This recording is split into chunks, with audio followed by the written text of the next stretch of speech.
Les agradezco a todos su presencia, a los dos. José María Barreda va a presentar a Emilio Ontiveros y el alcalde de Luciana y diputado provincial y representante del presidente de la Diputación y yo somos los que os acogemos con entusiasmo. La Diputación ha patrocinado los gastos extraordinarios de las jornadas porque los 71 profesores han actuado de un modo que los clásicos nos divertimos al decirlo, que es pro bono. Esto antes no se podía decir porque Bono era el presidente, ¿no? Entonces no convenía ser muy aduladores. Pero ahora hablamos como si estuviéramos en el extranjero, que se dice pro bono, es decir, solo por la fuerza de la voluntad y de la responsabilidad de universitarios. Me voy a aguantar y no voy a presentar a José María Barreda, que muchos jóvenes no tienen por qué saber exactamente quién es, aunque, para empezar, siendo diputado socialista por Ciudad Real, pues ya por lo menos de las elecciones lo conocen. Pero yo solamente diré una cosa. Esta universidad, que se creó con mucha dificultad, tuvo hadas, en este caso padrinas, ¿no?, que sabían para lo que servía una universidad y apoyaron su creación frente a tirios y troyanos, porque no éramos un proyecto claro. Y yo tengo que decir que cuando las personas mayores llegan y ven nuestros campus, porque además por falta de uno tenemos 4, más Talavera, más Almadén, y se quedan pasmados, no creáis que se admiran del rector que lo construyó, ni siquiera del equipo, que era un equipo muy competente, sino de los que gobernaban Castilla-La Mancha. Y cuando sabían que José María Barreda estaba en el asunto, pues lógicamente todo el misterio quedaba desvelado. Más se podría decir, pero puedo decir que siempre acudimos a él y encontramos ayuda, porque muchas veces los problemas entre el gobierno y la universidad son problemas de comprensión, porque utilizamos parámetros distintos, tan distintos que hubo un ministro, claro, en la época de Franco, que al ver el desgobierno que había en la universidad, de que empezábamos en octubre en vez de en enero, como empiezan todos los presupuestos, decidió que el curso comenzaba el 1 de enero. Y se armó un lío espectacular. Y esto a veces se produce, como posiblemente estos días esté ocurriendo. Pero por fortuna siempre hay personas que entienden los mundos distintos y ayudan a resolverlo. No menos el presidente del Consejo Social, a quien va a presentar José María Barreda. Se nota que es amigo y por eso hay que justificar sus palabras cariñosas y el recuerdo que ha tenido para aquellos tiempos de pioneros en los que todo estaba por hacer en Castilla-La Mancha y también nuestra universidad, que es hoy esta realidad espléndida de la que podemos disfrutar. Yo le devuelvo los elogios y diré que Luis Arroyo Zapatero, hoy rector emérito, fue un magnífico rector magnífico de nuestra universidad en su etapa de creación y de desarrollo y seguramente no hubiese sido igual si no lo hubiéramos tenido al frente. Me llamó el otro día, siempre con precipitación, cosa que no me extraña porque nos conocemos bien, y me dijo, oye, ¿por qué no vienes a Ciudad Real el jueves a presentar a Emilio Ontiveros? Ya le dije que sí, inmediatamente, porque tengo una gran admiración y un gran cariño por Emilio Ontiveros Baeza. No solo, aunque también por su trayectoria académica e intelectual, sino por una cosa muy sencilla, pero que mejora mucho su currículum. Es de Ciudad Real, es un paisano, es uno de los nuestros. Y además diré que aunque se fue pronto, entre otras cosas porque su generación y la mía, cuando teníamos que estudiar en la universidad necesaria, ineludiblemente, eligiéramos la carrera que eligiéramos, teníamos que salir fuera de nuestra tierra y él lo hizo y lo hizo pronto y lógicamente pues luego ya la vida te lleva por otros derroteros. Él jamás ha olvidado su procedencia y siempre ha tenido a gala ser de Ciudad Real, figura, como es lógico, como es lógico en todos sus currículos no oficiales, pero es que él lo dice con ocasión o sin ella, lo cual está muy bien, porque a nosotros nos gusta reconocer el mérito de nuestra gente que lo tiene, ¿no? Que ser profeta en tu tierra es una cosa bonita, y aquí pues te reconocemos y te queremos. Es ahora el presidente del Consejo Social de nuestra universidad. Es catedrático de Economía por la Autónoma, de la que fue vicerrector de Asuntos Económicos durante muchos años, solucionando problemas verdaderamente complicados y complejos de una universidad, por otra parte, tan interesante como ha sido y como fue la Autónoma siempre, y desde luego en la época en la que él fue vicerrector. Es el presidente de la Asociación de AFIF, de Financieros Internacionales, que tiene un enorme prestigio y un equipo de profesionales y de economistas que sin duda alguna están a la vanguardia de la ciencia económica de nuestro país. Y es una personalidad de gran prestigio, reconocido por las empresas nacionales e internacionales. Hemos tenido ocasión de compartir la comida y la hemos dedicado la mayor parte del tiempo a recuerdos de la infancia. Y hemos recordado lo que era esto. Hoy rector de la Universidad de Castilla-La Mancha, pero cuando nosotros teníamos la edad de hacer la mili obligatoria, era el cuartel de infantería.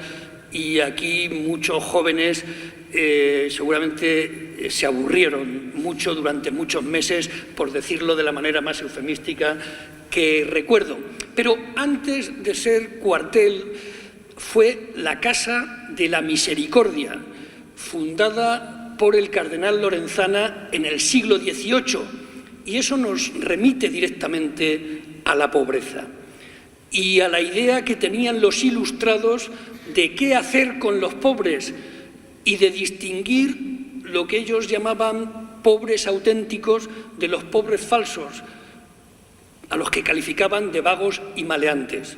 Y tenían un planteamiento muy económico de cómo acercarse a esa problemática, y estaban en contra de la sopa boba y pretendían que fueran útiles y que trabajaran, y hacían centros como este de la Misericordia, donde los ponían a, en este caso, hacer trabajos en relación con la industria textil.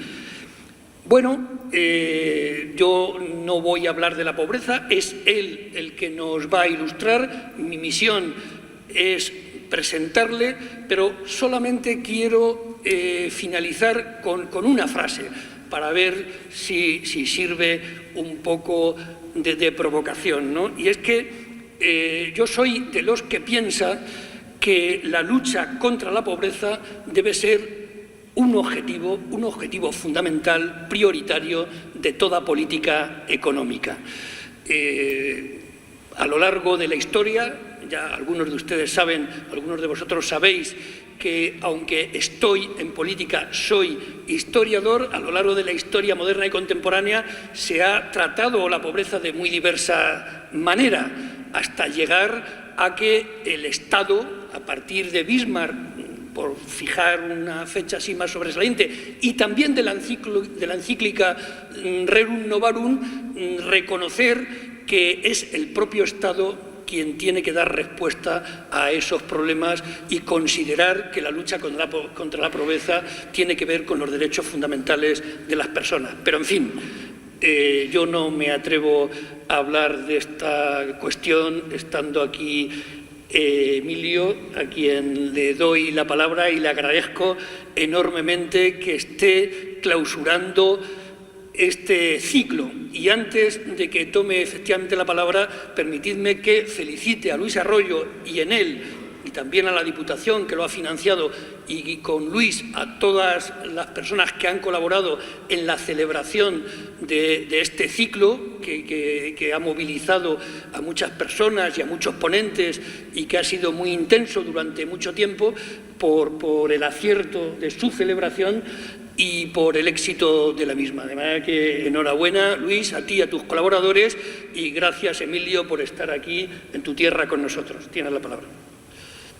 Muchísimas gracias, José María, presidente Barreda, por esas palabras, por esa introducción que efectivamente revela una cercanía y que además a mí me llena de satisfacción, porque viene de alguien al que yo respeto mucho desde distintos puntos de vista, pero fundamentalmente como ciudadano, desde luego como paisano, pero sobre todo como ciudadano. Ojalá y tuviéramos la ocasión de poder manifestar en relación a nuestros representantes políticos el mismo grado de cercanía, de afecto, de identificación, de confianza, en última instancia, que yo tengo por José María Barreda.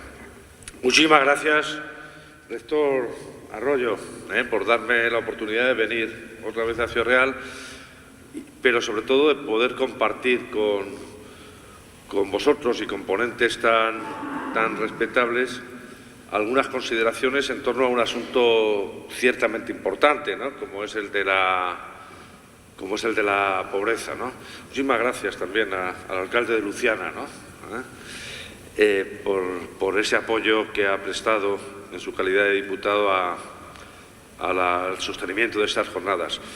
Cuando hablé con Luis de participación en este ciclo, convinimos en que íbamos a hablar no solo de pobreza, sino algo que quizá es tan relevante o más en países, en sociedades como la nuestra, que es la desigualdad.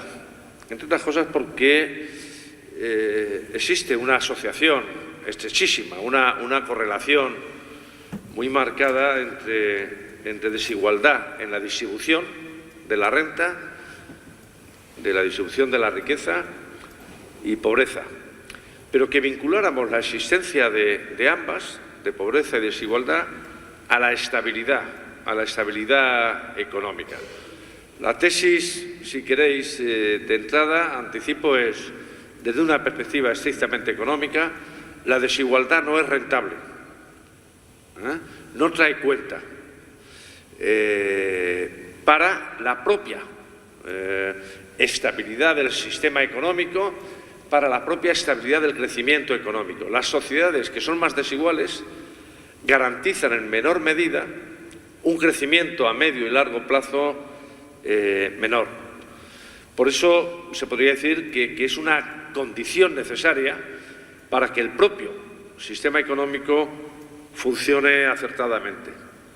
La desigualdad, la pobreza, como derivada de la misma, es un tema que hoy está en el centro de atención de académicos y de políticos. De ahí la oportunidad de estas jornadas. Esa actualidad, esa renovada actualidad de la desigualdad tuvo un hito hace algunos años, a partir del 2012-2013, cuando Thomas Piketty, un académico francés, editó aquella obra ciertamente considerable, respetable, comprensiva de buena parte del conocimiento que desde un punto de vista estrictamente económico, también en cierta medida sociológico, existía sobre los orígenes, el alcance y las consecuencias de la desigualdad en la distribución, ¿no? Pero a partir de entonces se han verificado algunas de las consecuencias, ya no solo económicas, sino también políticas, de esa creciente desigualdad, y hoy es el día en que el término desigualdad en la distribución de la renta en inglés es uno de los 5 más buscados en Google. Un profesor, Basai Khan, se ha dedicado a verificar el grado de atención que reviste ese término y efectivamente, no solo por académicos, sino también por politólogos y por los propios responsables políticos. Lo que yo os propongo en los minutos que siguen es poner en común lo que sabemos sobre la desigualdad y sobre la pobreza.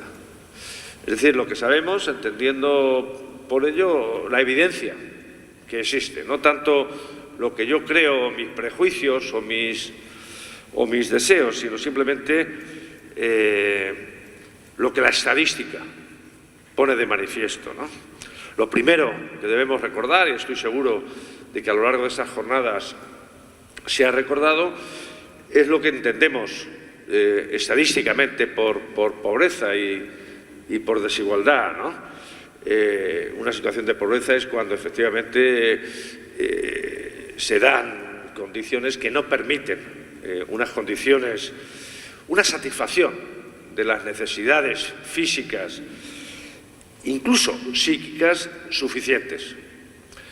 Y la aproximación cuantitativa, la identificación estadística de esta situación se hace o bien de una forma absoluta, como en su momento el Banco Mundial y el Fondo Monetario Internacional definió la pobreza, una cantidad en términos de dólares o de euros mínima por debajo de la cual la gente es literalmente pobre, que se ha ido revisando. Ahora estamos en una situación en la que la pobreza absoluta está en 1,9 dólares al día. Ese es el guarismo que sintetiza una situación de pobreza en la que hoy está más del 10% de la población mundial. Esto es importante tenerlo en cuenta. Pero probablemente más relevante que esta cifra es ver un poco el concepto de pobreza relativa, ¿no? Por un lado es una aproximación, diríamos, más dinámica, más expresiva de esa consecuencia de exclusión social que lleva consigo lo que podríamos llamar el riesgo de pobreza. Y ahí ya nos vamos a situaciones que son distintas, lógicamente, según las economías. La tasa expresiva del riesgo de pobreza relativa es distinta en Estados Unidos que en Tanzania. Y se mide básicamente como el número de personas que tienen una renta media por debajo al 60% de la renta media del país. Como veis, este concepto, que además es el que maneja la Unión Europea, Eurostat, y el que guía, el que determina las actuaciones de política o las sugerencias que hace la Comisión Europea en relación a la reducción de la pobreza, el número de personas que no alcanzan el 60% del ingreso medio, ya es un concepto que nos lleva al concepto de distribución, que nos lleva en definitiva al concepto de desigualdad en la distribución de la renta. El resultado final de esto es la propia desigualdad en la distribución de la riqueza. Otra serie de indicadores que en Europa se manejan como cercanos, como proxies a lo que podría ser la pobreza o la desigualdad, tiene que ver con la baja intensidad del empleo. Puede haber países donde efectivamente la renta media esté en ese nivel que señalábamos antes, pero simultáneamente o alternativamente observar hogares donde los mayores de 18 años no han trabajado más allá del 20% de sus horas disponibles. Puede haber una renta media relativamente cercana a ese 60%, pero ver efectivamente una intensidad del empleo baja, que acaba determinando igualmente situaciones de riesgo de pobreza, ¿no? Y luego están los indicadores de desigualdad, que lo que miden básicamente es la dispersión en la distribución de la renta. Y ahí el indicador más válido, no el único, pero probablemente el indicador en el que convienen sociólogos y economistas, es el coeficiente Gini, que lleva el nombre de un estadístico italiano, y que mide entre 0 y 1 cuál es esa dispersión en la distribución de la renta. Un coeficiente Gini de 0 significaría, bueno, que todo el mundo en un país, en una sociedad, cobra lo mismo. Y un coeficiente de 1 significaría que un solo ciudadano, cobra todo. En lo que hace a la pobreza, en Europa las cosas han mejorado desde la última crisis, aunque todavía tenemos porcentajes relativamente importantes. Para que os hagáis una idea, en términos de pobreza absoluta, en 1990 casi teníamos un 35, un 36% de la población mundial que vivía con el equivalente en términos de poder de compra a lo que hoy son unos $90, 1,6 euros, y en 2016, como decía antes, ese porcentaje había caído al 10%. El 10% de la población mundial son 710 millones de habitantes, que viven con menos de 1,6 euros al día. Es mucha gente. En esa reducción que ha habido entre principios de los 90 y hoy en la pobreza, ha influido mucho algo que también es relevante desde el punto de vista de la distribución de la renta, de la desigualdad, que es la convergencia entre las economías que antes llamábamos economías subdesarrolladas y que hoy de una forma eufemística denominamos economías emergentes, frente a las economías avanzadas. Y es verdad, el primer hecho que conocemos de cómo ha evolucionado la desigualdad y la pobreza, la desigualdad sobre todo en las últimas décadas, es que la desigualdad entre países se ha reducido. Se ha reducido. La brecha en distribución de la renta que existe entre los países ricos y los países considerados pobres se ha reducido como consecuencia de la entrada en la escena internacional de esas economías menos avanzadas. Ahí juega un papel en la estadística, juega un papel importante el protagonismo económico que tienen hoy economías todavía consideradas emergentes, como es el caso de India y China, que en los últimos años han crecido de forma significativa, han sacado a amplios contingentes de la pobreza y han elevado la renta media. Pero lo que también sabemos es que en paralelo a ese estrechamiento de la desigualdad entre países, ha habido una ampliación de la desigualdad en el seno de los países. Esto es interesante, fijaos, porque una de las razones que en ocasiones se argumenta como causante de la pobreza, de la desigualdad, etcétera, es la globalización. Es decir, es el hecho de que en la escena internacional compitan las economías nacionales en esa libre circulación, en esa cada día más libre circulación de bienes, de servicios y de capitales. Pero cuando uno analiza la principal razón por la que Kenia ha elevado su renta per cápita en estos últimos años, o la India ha sacado a contingentes de ciudadanos de la pobreza y ha reducido la diferencia en renta per cápita entre la India y Suiza, la principal razón es la globalización. Dicho de otra forma, si los mercados de las economías avanzadas se hubieran mantenido cerrados al libre comercio, estas economías no habrían salido de la situación paupérrima en la que estaban hace 25 años.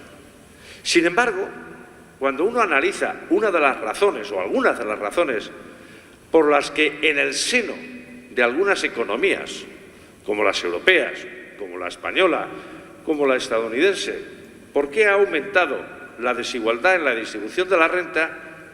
Una de las razones es la globalización o la ausencia de políticas compensadoras de los efectos devastadores de esa globalización descontrolada. Por eso hay que matizar yo me dirijo sobre todo a los estudiantes de economía o de sociología, no cabe estigmatizar fenómenos genéricos como culpables de determinadas situaciones. Hay que matizarlas. La globalización ha supuesto la extensión del principio de igualdad de oportunidades entre las naciones, pero la globalización sin actuaciones políticas compensatorias ha supuesto el aumento de la desigualdad en algunas de las naciones, ¿no? Desde luego en las naciones avanzadas, también en las naciones poco avanzadas. Cuando se dice China e India han estrechado la diferencia en términos de renta y de riqueza frente a Estados Unidos o Alemania. Pero dentro de China y de India la distribución de la renta y de la riqueza es muy desigual, peligrosamente desigual, ¿no? La razón básicamente tiene que ver con el comportamiento del mercado de trabajo, tiene que ver con la diferencia de remuneraciones en el seno del mercado de trabajo. La primera razón no es la desigual tributación o el desigual tratamiento fiscal de unas rentas u otras. El primer factor que emerge como determinante de la desigualdad es la exclusión de colectivos de trabajadores sin la cualificación suficiente para hacer frente a las exigencias que esa dinámica de integración global está poniendo de manifiesto. Y este tema, que subrayo como primera razón, es particularmente importante en el momento actual, porque la brecha de cualificaciones en el seno de los trabajadores por cuenta ajena se está ampliando. Y se está ampliando como consecuencia de la irrupción de las tecnologías, de la información y de la comunicación, de las tecnologías digitales, en definitiva. La robotización creciente de funciones económicas, de funciones cotidianas, no es una referencia de economía ficción. Ya está suprimiendo una buena parte de empleos. Es verdad que, al igual que anteriores revoluciones, anteriores discontinuidades tecnológicas en la historia de la humanidad, al tiempo que desaparecen unas ocupaciones, unos puestos de trabajo, unos empleos, emergen unos nuevos. Y así fue con la revolución industrial, así fue con la primera oleada de las tecnologías de la información y de las comunicaciones, y ahora estamos pendientes de ver si el saldo neto entre destrucción de empleo y creación de empleos de nueva configuración es positivo o negativo. La segunda razón del aumento en la desigualdad antes de la crisis, durante la crisis y ahora en la recuperación de la crisis tiene que ver con la persistencia de altos grados de desempleo. Fijaos cómo la recuperación de la pasada crisis está siendo una recuperación en ritmo de crecimiento económico en la mayoría de los países ciertamente aceptable. Algunas economías están creciendo, como es el caso de la nuestra, en torno al 3% o 3 y pico por ciento, pero coexisten con la existencia de un componente de desempleo estructural, de desempleo de larga duración que acaba enquistándose y convirtiéndose en desempleo estructural. Nuestra economía va a tener un empleo permanente, crezca lo que crezca, que no va a bajar del 12%. Porque básicamente ese 12% es el componente de desempleados cuyas cualificaciones y edad no les va a permitir incorporarse a la nueva dinámica de creación de puestos de trabajo. ¿Eso qué quiere decir? Quiere decir que los que tengamos empleo o renta tenemos que mentalizarnos para ejercer nuestra solidaridad a través del sistema fiscal, probablemente a través de otros medios, pero desde luego la obligación política clara es utilizar el sistema fiscal para redistribuir y para paliar las condiciones de vida de ese componente de desempleo estructural. La desigualdad se ha ampliado. Antes de la crisis decíamos, bueno, la tendencia es regular. En países como Estados Unidos, España, la desigualdad fue creciendo hasta incluso 2007. Fijaos que los 12 años que concluyen en 2007 son 12 años de crecimiento muy importante. La economía española creció en esos 12 años a una media del 3,5, pero la desigualdad aumentó porque la distribución de las rentas dentro del mercado de trabajo favoreció más a unos colectivos que a otros. También, pero en segundo lugar, porque la distribución de la renta entre los factores de la producción, el trabajo y el capital, favoreció más al capital que al trabajo. Y en tercer lugar, en ese periodo aumentó la desigualdad porque frente a esas dos brechas dinámicas, los poderes públicos, los gobiernos, no utilizaron la fiscalidad para paliar esa dinámica. La crisis fue demoledora. En Europa, pocos países consiguieron salvar la crisis con una renta por habitante similar a la que tenían en 2007. Alemania y pocos más. Pero en países como el nuestro, donde el desempleo aumentó de forma espectacular, la distribución de la renta sufrió muchísimo. Y la recuperación no está paliando los efectos regresivos de la crisis. Y no lo está haciendo básicamente por dos razones. Uno, porque la crisis tuvo un reflejo inmediato en un aumento del desempleo. Recordáis que en los momentos álgidos de la crisis llegó al 27%. Dos, porque incluso en la recuperación de la crisis las rentas salariales se han mantenido, cuando no han caído en términos medios. Y tres, porque el sistema fiscal no ha actuado como paliativo.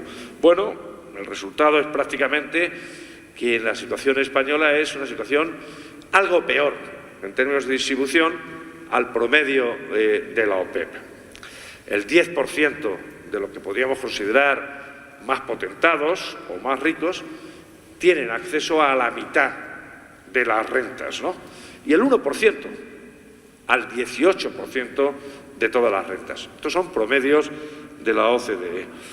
Pero en términos de riqueza, la distribución es más o menos similar. Quizá no tiene mucho sentido repetir sistemáticamente datos de renta y de riqueza, porque al final la distribución de la riqueza es el resultado de la distribución de la renta. La riqueza no es sino la acumulación de renta. Dos, como decía, en las causas ya observadas, las causas claras de aumento de esa brecha en términos de desigualdad, viene por la desigual remuneración, por la desigualdad en el acceso al mercado de trabajo. Y eso a los jóvenes que estáis aquí, a los estudiantes, debéis tomar buena nota. La cualificación importa. Las credenciales académicas que saquéis de universidades como la nuestra son muy importantes, pero son condiciones necesarias, no suficientes. Es muy importante disponer luego de esas otras credenciales en términos de habilidades, de capacidad para sintonizar con lo que la demanda real está requiriendo, en términos, desde luego, de habilidades para manejar las tecnologías digitales, en términos de idiomas, en términos de capacidad para tener una movilidad geográfica, para competir, en última instancia, en la escena global. Probablemente la principal amenaza que hoy hay a empleos medios, pero ya no a empleos poco cualificados. La revolución tecnológica de las TIC, de las tecnologías de la información, afectó a tareas más o menos rutinarias. Si os fijáis, por ejemplo, en la industria de servicios financieros, banca y seguros, en todo el mundo, no solamente en nuestro país, no ha hecho sino reducir el empleo de forma creciente. Hace más cosas, facturan mucho más, pero la sustitución de la tecnología ha sido cada vez mayor. El problema es que las nuevas tecnologías digitales están elevando el nivel de sustitución de tareas humanas. Y ya no son tareas de contables del plan antiguo, o tareas de los archiveros, o tareas administrativas más o menos mecánicas, sino que ya empezamos a ver profesiones importantes seriamente amenazadas. El corolario no es otro que fortalecimiento de esas habilidades, fortalecimiento defensivo, ¿no? El otro elemento que yo creo que es importante, sobre el que existe evidencia, es sobre las consecuencias de esta desigualdad. Los datos ya están documentados. Después de Piketty denunció, pero la OCDE, ese club que agrupa a las economías ricas del mundo, el propio Fondo Monetario Internacional y el Banco Mundial, han puesto de manifiesto algunas consecuencias inquietantes. Bueno, la primera es que el crecimiento económico se ve resentido cuando la desigualdad aumenta. Hay un estudio empírico muy reciente, ¿no?, en el que se viene a establecer que simplemente haciendo más ricos a los que ya son ricos en un punto porcentual de su renta o de su riqueza, el PIB global, el PIB de esa economía, se reduciría en casi un punto, en 0,8 décimas. Pero lo contrario tendría un efecto todavía mayor, es decir, reducir la pobreza, la desigualdad, mejor dicho, en un punto porcentual aumentaría el PIB casi en un punto porcentual. Esto era fácil de intuir hace unos años. A mí me llamó la atención hace aproximadamente 11 años, antes de la crisis, cómo algunas de las grandes fortunas, de las fortunas más cultivadas de Estados Unidos, Warren Buffett, Bill Gates, Steve Jobs, entre otros, sacaron un manifiesto encabezado por ellos. Me dijeron, no me acuerdo, una entrevista que le hacían a Warren Buffett: los no economistas es una de las fortunas más importantes del mundo y uno de los inversores más exitosos. Y dijo: oye, políticos, algo está funcionando mal porque acabo de verificar que mi secretaria tiene una tasa de tributación superior a la mía. Algo debe estar funcionando mal. Pero dos, como continuéis por este camino, yo voy a tener difícil seguir siendo rico. El egoísmo, en aras de que yo pueda seguir reproduciendo los fundamentos de la generación de renta y de riqueza, en aras de ello es bueno que la fiscalidad sea más progresiva y se grave más a los que más tenemos. Pero no por generosidad o obras de caridad, sino porque yo quiero seguir siendo rico. Y lo que no quiero es perturbar el ritmo de crecimiento económico y dar lugar a problemas políticos, de cohesión social, que me puedan complicar la vida. La evidencia ya es clara. Luego vino la crisis. Y justo cuando la crisis estaba en sus primeros momentos, en el verano del 2007, en una convención de banqueros en Estados Unidos, de banqueros de todo el mundo, Ryan, un economista ortodoxo de la Universidad de Chicago, que luego sería el economista jefe del Fondo Monetario Internacional y luego gobernador del Banco Central de su país, de la India, dijo: cuidado con el exceso de desigualdad. Estamos observando que el exceso de desigualdad en la distribución de la renta está incitando a las rentas más bajas a endeudarse para llevar a cabo decisiones de consumo o de inversión en viviendas propias de los que tienen más renta. Pero lo que ocurre es que los que tienen más rentas financian la adquisición de sus bienes de consumo duradero, de vivienda o de automóvil, con las rentas usuales, pero la gente que tiene menos rentas se está endeudando hasta las cejas. Señal de alarma: el endeudamiento excesivo de las familias con rentas medias o bajas puede ser un factor perturbador, y efectivamente.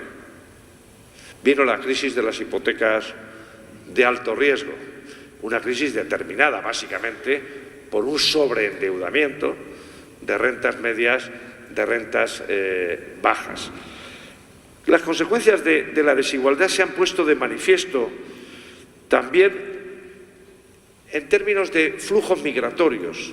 Ahora estamos en Europa, en todo el mundo, muy preocupados por los flujos migratorios, pero ya hay observación empírica, ya hay trabajos consistentes que ponen de manifiesto cómo esos flujos migratorios tienen básicamente 2 o 3 determinantes. Uno es la inestabilidad local en muchos países, pero muchas veces esa inestabilidad local está determinada por problemas básicamente económicos, por problemas de desigualdad, pero también por insatisfacción ante las clases políticas para resolver en un horizonte relativamente razonable esos problemas de desigualdad. Lo que estamos observando ahora, por ejemplo, en Arabia Saudí y en algunos otros países, no son sino primeras manifestaciones, primeras reacciones a un clima de cultivo de esas disparidades tan brutales que empiezan a generar inconsistencias en el sistema económico, en el sistema social.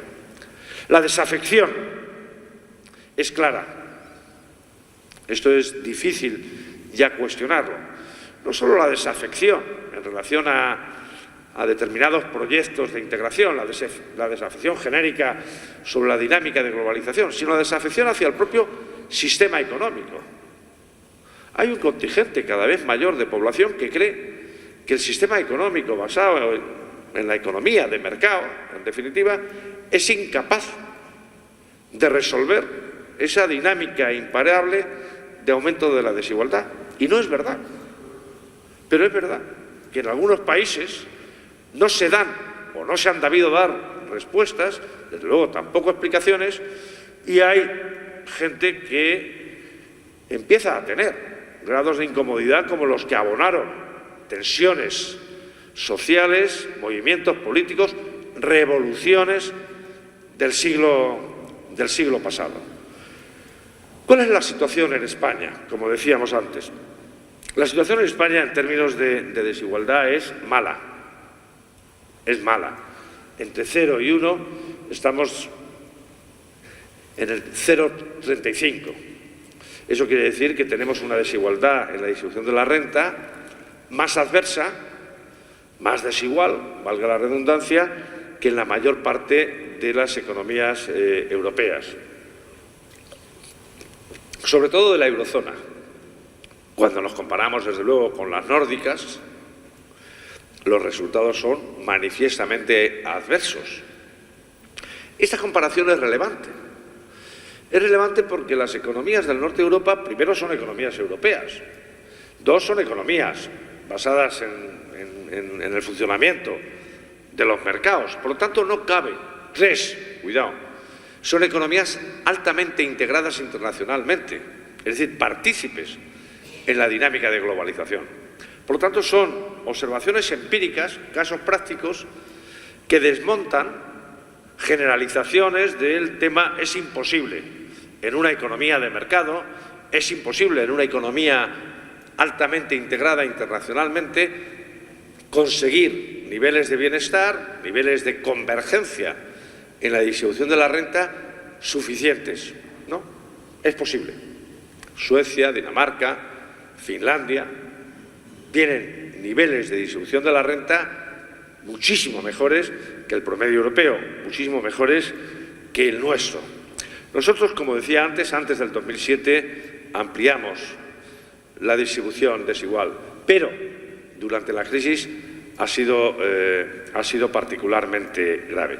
Y en términos de pobreza, la situación no es mucho mejor. Desde luego, en términos de pobreza, estamos también por debajo del promedio de los 28, ya no de la eurozona, sino del conjunto de los países de Europa. Hace poco, a mediados de octubre, el 17 de octubre, se celebró el Día Internacional para la Erradicación de la Pobreza y supongo que se abordaría durante las jornadas suficientemente. Ahí ya tuvimos datos europeos y, bueno, verificamos que el 28% de la población española está en riesgo de pobreza. No en situación de pobreza, en los términos absolutos que la hemos definido antes, sino en términos de distribución, de riesgo, es decir, por debajo, con una renta media por debajo del 60%. Había caído algo, pero apenas el 1% sobre el año anterior. En el año 2014 llegamos a un 28,6% de la población y ahora estamos en el 27,9%. Pero Europa está en el 23%. Y es que Europa lo ha hecho bastante mal. Cuando se dice cuál es la razón que la mayor parte de los ciudadanos europeos en los eurobarómetros que de forma periódica miden el sentimiento, el estado de ánimo, el grado de identificación de los ciudadanos de Europa con las instituciones comunitarias, ¿cuál es la razón de que haya caído en picado? Una de las razones probablemente más vinculantes tiene que ver con la gestión de la crisis, tiene que ver con los resultados aportados en términos de políticas que lo que han derivado es una menor renta por habitante en el conjunto de Europa. En unos países, como decía antes, más que en otros, ¿no? Pero en Europa tenemos un 23% de población que está en esa situación de riesgo. Nuestro país, como todos los países de Europa, se comprometió a reducir esa situación de riesgo de pobreza en el 2020. En concreto, en reducirlos en casi 3 millones de ciudadanos. No se va a poder cumplir. Y lo vamos a encontrar. No se va a poder cumplir, entre otras cosas, porque el 2020 es dentro de 2 años. Y en estos años, hasta no se ha avanzado en el cumplimiento de esos objetivos. Pero es que además, o independientemente, cuando pensamos en pobreza, supongo que también se habrá abordado durante las jornadas, desde el punto de vista estadístico, de renta media, etcétera, etcétera, muchas veces tendemos a simplificar y creer que los pobres son esos que nos encontramos tumbados en las calles o en el metro, etcétera, etcétera, ¿no? Y en nuestro país se da un elemento inquietante, ¿no? Por ejemplo, un 30% de los ciudadanos que están en riesgo de pobreza tiene trabajo.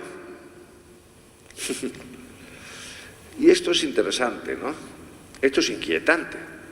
Esto quiere decir, denota el deterioro en las condiciones laborales que ha tenido lugar en nuestro país.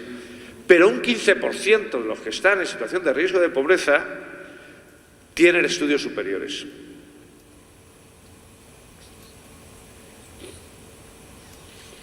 Bueno, la situación en riesgo de pobreza ya no es exclusivamente de los carentes de cualificación, etcétera, etcétera.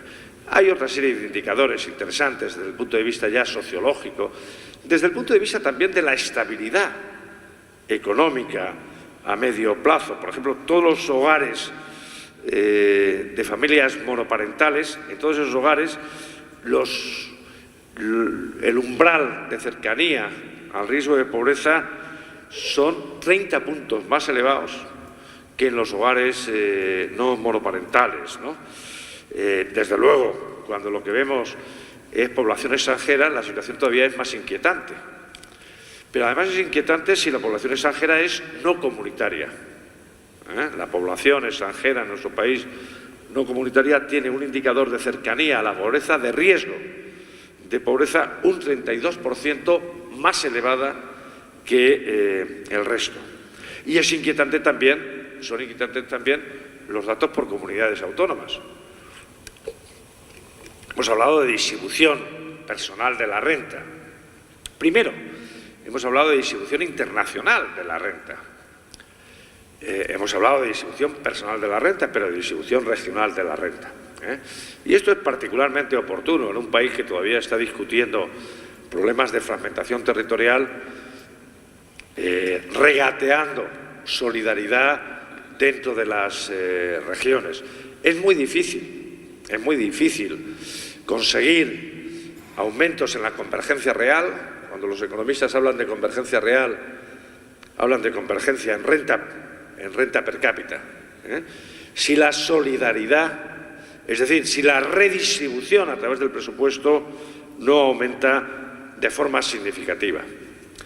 Una forma complementaria de medir ese riesgo de pobreza y esa desigualdad, lo digo para los aficionados a la sociología o a la socioeconomía, es ver indicadores más amplios de condiciones de vida.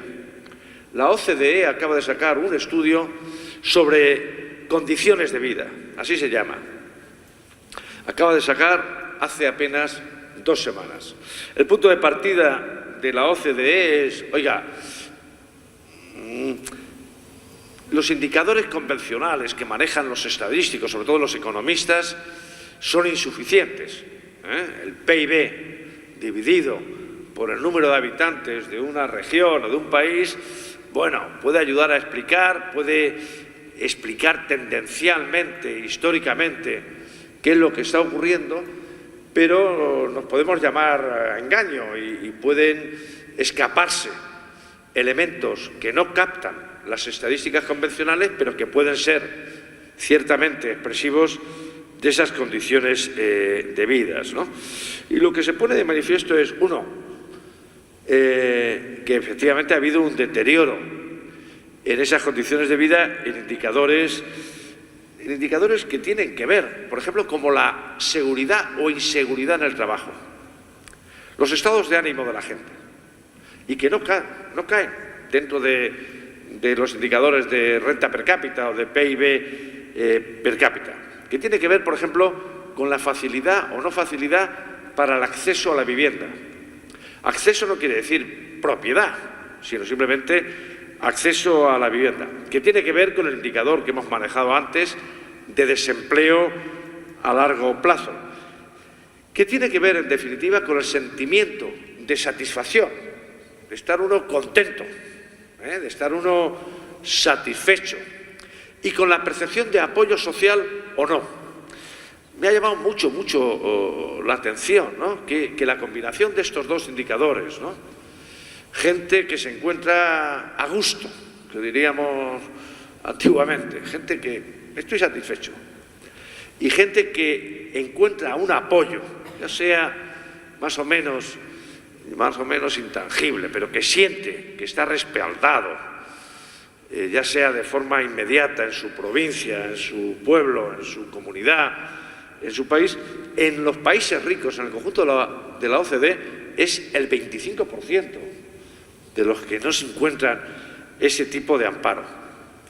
Hay otro indicador que también es expresivo de bienestar en última instancia, que es la mayor o menor facilidad para la movilidad social. La percepción de si se hacen los suficientes esfuerzos, yo puedo tener una movilidad social ascendente. Y eso se ha deteriorado de forma espectacular en las sociedades occidentales. Ya no estoy hablando solo de nuestro país, pero en nuestro país también.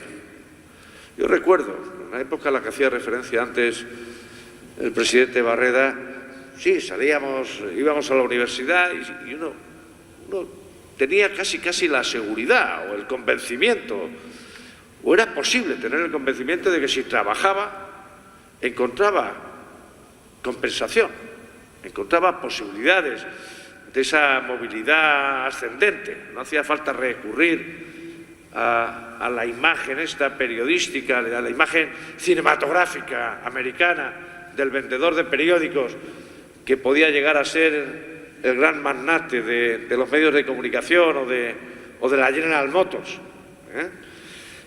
Pero lo peor es ese sentimiento de frustración anticipada que puede tener la gente, la sensación de que, aun cuando haya un gran esfuerzo, las probabilidades efectivas de llegar a una posición más o menos, bueno, a la que se puede aspirar es baja, ¿no?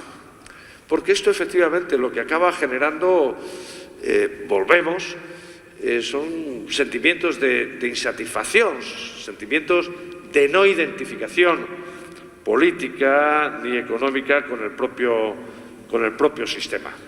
Concluyo. Decisiones. Frente a un panorama, frente a un diagnóstico de este tipo, ¿caben solo las lamentaciones o existen medios disponibles, no aspiracionales, sino disponibles en nuestra democracia, por ejemplo, en nuestras instituciones, para paliar, para corregir estas tendencias? La respuesta es sí. En economía, en ciencias sociales también. Muchas veces, antes de plantearnos una aspiración, lo que tenemos que ver es si hay buenas prácticas que nos orienten. Esto que queremos o que pretendemos corregir, ¿lo ha hecho antes alguien? Y ya hemos visto que sí, en el mundo, pero no hace falta irse a ningún. En Europa hay países donde se han conseguido niveles de distribución relativamente aceptables, compatibles con niveles también de bienestar, según ese informe de la OCDE, más que aceptables. Niveles de identificación con el sistema político y con el sistema económico. Basta con ver qué han hecho ellos y qué podríamos hacer nosotros. No caben soluciones imaginativas, radicales, drásticas, que alteren fundamentos de ningún tipo. Basta con atender, uno, a un principio básico como es el de política fiscal. La política fiscal sirve para eso. Si hay estudiantes de economía en la sala, recordarán que en introducción de Hacienda Pública se nos dice que los sistemas fiscales tienen, entre otras misiones, la distribución de la renta, paliar las ineficiencias que el propio sistema económico, por su propia dinámica, genera en la distribución. No igualar las rentas. Aquí podríamos ponernos de acuerdo incluso con economistas ortodoxos, con Pillou y sus seguidores, y decir, la igualdad absoluta carece de incentivos suficientes para que las sociedades prosperen, innoven, compitan, etcétera, etcétera.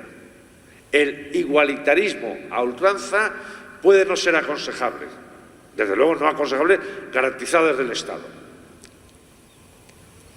Pero desde luego el Estado sí tiene una misión a la hora de utilizar las figuras tributarias. Fijaos, por el lado de los ingresos, aunque también por el lado del gasto. Por el lado de los ingresos, para decir, hombre, que paguen más quienes más ganan. Claro, que paguen más quienes más tienen. Sí. Pero por el lado del gasto también. La política fiscal no es solo conseguir de forma eficaz que en el impuesto sobre la renta o que en el impuesto sobre el beneficio de las empresas se pague lo suficiente. Bueno, ¿lo suficiente qué es? Miremos lo que se paga en Suecia, en Dinamarca, en Austria, en Finlandia, que son economías que están en la Champions de la competitividad mundial. Porque muchas veces se dice, hombre, el exceso de gravámenes fiscales lastra la capacidad competitiva de las naciones. Bueno, es un enunciado. Vamos a la observación empírica. Y la observación empírica me dice que no, que hay economías con una presión fiscal directa relativamente elevada que están siendo más competitivas que otras con una presión fiscal más baja. Yo todavía recuerdo, ¿no?, cuando un gobierno en Suecia se planteó hace 8 o 9 años, de forma razonable, ¿no? Oye, tenemos una imposición sobre la renta muy elevada. vamos a reducir la presión fiscal, pero que sepáis, ciudadanos, que si reducimos la presión fiscal habrá algunos gastos que hasta ahora cubríamos de forma mancomunada que tendréis que cubrir por vuestra cuenta. Y entonces enseguida salió un movimiento, se fue a hacer un referéndum y salió un movimiento que dijo, oye, no porque queramos pagar más impuestos, sino porque desconfiamos de la capacidad de suministros de servicios públicos con la calidad suficiente como la que está suministrando el Estado hasta ahora. Esto es clave. Un razonamiento, por otro lado, absolutamente economicista, racional. ¿Tiene sentido que yo tenga un ascensor solo o lo comparta con el resto de los vecinos? ¿Tiene sentido que yo tenga una piscina en una comunidad en la que puedo compartir la parcela o la depuradora y la desalinización, etcétera, etcétera, lo comparta? Depende de la calidad. Si el sector público da mala calidad de servicios, cuanto menores impuestos, mejor. Pero si el sector público da buenos servicios, lo racional es tener gastos de comunidad. Por eso en el referéndum dijeron, no bajes impuestos, siempre y cuando mantengas el número de servicios que das ahora y la calidad de esos servicios. La política fiscal es importante, pero mirándola en la clave que yo he tratado de subrayar, a mí no me importa que me cobren más si luego me dan contrapartidas, si me dan una buena sanidad, si me dan una buena educación a todos los niveles, si me dan una buena seguridad, si me dan una buena gestión política, con gestores y con representantes políticos con el mismo grado de satisfacción que muchos accionistas tienen en relación a los consejos de administración de las empresas. Si eso funciona, no pasa nada por pagar más gastos de comunidad. Y si además una de las partidas de gasto va a garantizar ese principio de igualdad de oportunidades, mucho mejor.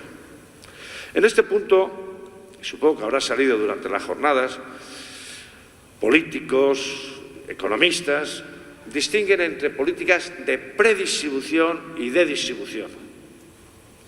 Es verdad que en determinado tipo de sociedades, como las que he hablado antes, las nórdicas, etcétera, lo que se están planteando ahora básicamente son políticas de predistribución.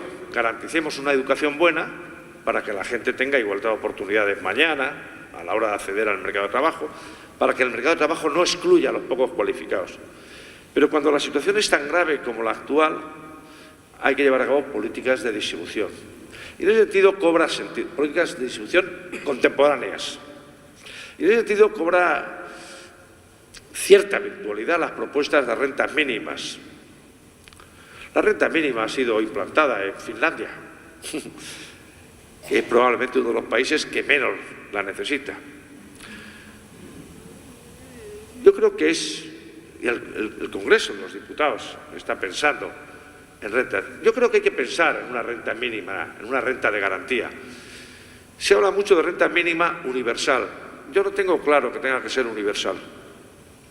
Yo creo que tiene que haber una renta mínima, pero no tiene que ser generalizada. Hay que discriminar en términos de nivel de renta de partida. Insisto otra vez, no tanto por un sentido humanitario, de solidaridad genérica, sino también por razones, digamos, de funcionamiento económico, ¿no? Creo que efectivamente, en términos de medio y largo plazo, hay que pensar en clave de pactos mínimos, de pactos amplios, ¿no? Aprovecho que José María tiene una voz autorizada en nuestro Congreso de los Diputados. De igual forma que se planteó garantizar las pensiones a través de un pacto de todos los grupos parlamentarios, también se tendría que plantear en términos de renta mínima, en términos de no permitir que haya ciudadanos por encima de un determinado porcentaje, desde luego no que lleguen a las proximidades del 30%, que estén en situaciones de riesgo de pobreza. Porque es que no nos sentimos cómodos, por así decirlo. No nos sentimos incluso garantes de esa estabilidad económica a medio y largo plazo, ¿no? Yo creo que, efectivamente, garantizar una reconducción de la ampliación de la desigualdad que se ha conseguido en la mayor parte de las economías europeas, pero entre otras la nuestra, es prioritario. Pero es prioritario, insisto, no como mecanismo fundamentalmente de solidaridad, sino como mecanismo en el que cimentar que sigamos teniendo una convivencia como la que hemos tenido por lo menos hasta el inicio de la crisis. Nada más y perdón por la extensión. Muchas gracias.